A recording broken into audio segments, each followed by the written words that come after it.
Hello, in this video I'm gonna show you how to open and close the recovery mode on Xiaomi 14T and 14T Pro.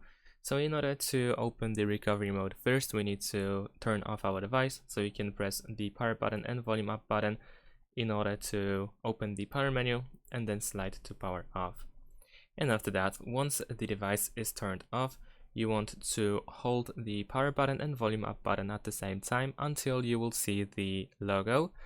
And once you see the logo, you want to release the power button, but you want to keep holding the volume up button. So let's give it a try. We want to press and hold both buttons. Let's keep holding.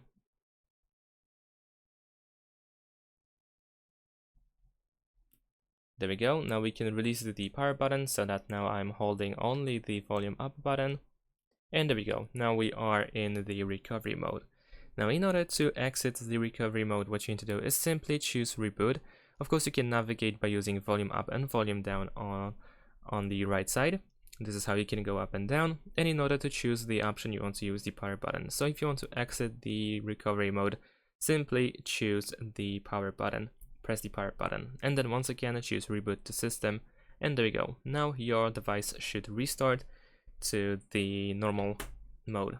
And that's it. Thanks for watching, leave a like and subscribe to my channel, and see you in my next videos. Bye!